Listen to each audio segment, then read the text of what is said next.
नमस्कार, आप देख रहे हैं हमारा डिजिटल प्लेटफॉर्म और मैं हूं आपकी अपनी गरिमा। साल 2025 अब अपने आखिरी दौर में है दोस्तों, और पूरा देश 2026 की दहलीज पर खड़ा है।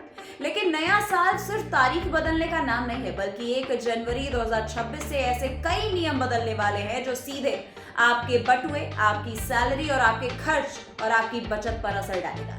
आज की जो रिपोर्ट है वो इसीलिए बेहद जरूरी है, क्योंकि यहाँ हम सिर्फ ये नहीं बताएंगे कि क्या क्या बदलने वाला है, बल्कि आपको ये भी समझाएंगे कि इन बदलाव से आम नागरिकों को आखिर फायदा कैसे मिल सकता है। तो आइए वीडियो को शुरू करते हैं। सबसे पहले हम बात करते हैं सरकारी कर्मचारी और पेंशन धारकों की, क्योंकि 31 दिसंबर 2025 को 7वें वेतन आयोग का कार्यकाल औपचारिक रूप से जो है वो खत्म हो जाएगा और 1 जनवरी 2026 से 8वें वेतन आयोग के लागू होने की पूरी संभावना है जताई जा रही है। अगर 8वां वेतन आयोग लागू होता है दोस्तों, तो इसका सीधा फायदा जो है वो लाखों सरकारी कर्मचारियों को मिलने वाला है, क्योंकि उनकी सैलरी में इजाफा होगा और पेंशन धारकों की पेंशन बढ़ने का रास्ता खुलेगा। सैलरी बढ़ने का असर सिर्फ सरकारी कर्मचारियों तक सीमित नहीं रहता दोस्तों, बल्कि जब लोगों की जेब में ज्यादा पैसा आता है तो बाजार में खर्च बढ़ता है, मांग बढ़ती है और इससे देश की अर्थव्यवस्था को भी रफ्तार मिल जाती है। यानी इसका फायदा अप्रत्यक्ष रूप से हर आम नागरिक तक पहुंचता है। आगे हम बात करते हैं लोन और ईएमआई की, जो आज के दौर में लगभग हर घर से जुड़ा हुआ मुद्दा बन चुका है। हाल ही में भारतीय रिजर्व बैंक यानी कि आरबीआई ने रेपो रेट में 0.25% की कटौती की है, जिसका मतलब साफ है कि बैंकों को अब सस्ते ब्याज पर पैसे मिल रहा है। ऐसे में उम्मीद किया जा रहा है कि जनवरी 2026 में कई bank home loan, car loan और पर्सनल लोन की ब्याज दरों में कटौती कर सकते हैं।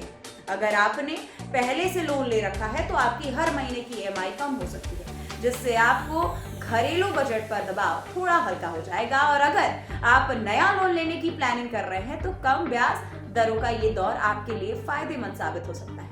अब हम बात करते हैं क्रेडिट स्कोर की, जिसे आज के समय में आपकी फाइनेंशियल पहचान माना जाता है।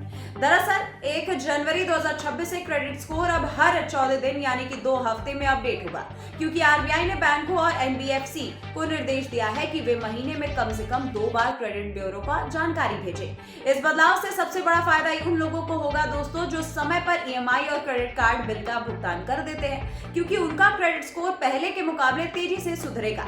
अच्छा क्रेडिट स्कोर मतलब लोन जल्दी मंजूर होना, कम ब्याज दर मिलना और बैंक की नजर में भरोसेमंद ग्राहक बन जाना। अब आते हैं रोजमर्रा की खर्च पर, जो हर घर की चिंता होती है दोस्तों।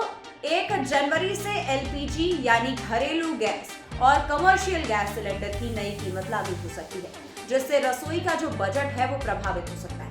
इसके साथ ही एविएशन टरबाइन फ्यूल यानी कि एटीएफ की कीमतों में भी बदलाव होगा, जिसका सीधा असर हाईवे टिकट की कीमतों पर पड़ सकता है। अगर एटीएफ के दाम घटते हैं तो आने वाले दिनों में हवाई सफर थोड़ा सस्ता हो सकता है, जिससे यात्रियों को राहत मिल सकती है। इसके बाद हम एक बेहद जरूरी चेतावनी उन लोगों के लिए देंगे जिन्होंने अभी तक पैन को आधार से लिंक नहीं करवाया।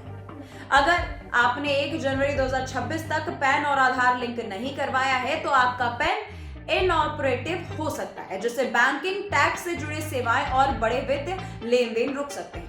लेकिन जो लोग समय रहते ये काम पूरा कर लेंगे उनके लिए कोई परेशानी नहीं होगी और उनका फाइनेंशियल सिस्टम बिना किसी रुकावट चलता रहेगा। राशन कार्ड धारकों के लिए भी 31 दिसंबर 2025 की तारीख बेहद अहम है दोस्तों, क्योंकि यही राशन कार्ड की ई-केवाईसी कराने की आखिरी तारीख है। अगर आपने समय पर ई-केवाईसी करा लिया तो 1 जनवरी 2026 से आपको राशन मिलने में कोई भी दिक्कत नहीं आएगी। लेकिन अगर ये काम अधूरा रह जाएगा तो सरकारी राशन रुक सकता है। सरकार का मकसद बेहद साफ है कि योजनाओं का लाभ सही और जरूरतमंद व्यक्तियों तक पहुंच सके। अब हम इसी के बाद बात कर लेते हैं किसानों की, जिनके लिए फार्मर आईडी या फिर किसान आईडी को लेकर के बड़ा अभियान चलाया जा रहा है। देश के कई राज्यों में दोस्तों किसान आईडी बनाई जा रही है, ताकि सरकारी योजनाओं का पैसा जो है वो सीधे किसानों के खाते में पहुंच सके।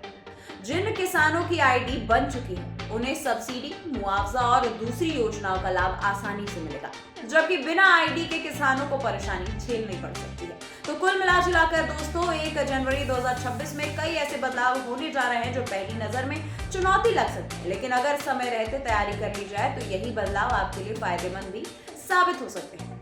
अब हमारा सवाल जो है वो आपसे है, क्या आपने नए साल से पहले जरूरी काम पूरे कर लिए या फिर आखिरी वक्त का इंतजार कर रहे हैं? इस पूरे मामले पर आपकी क्या राय है, कमेंट करके जरूर बताइए। मिलती हूँ मैं आपसे अगले वीडियो में, तब तक के लिए नमस्कार।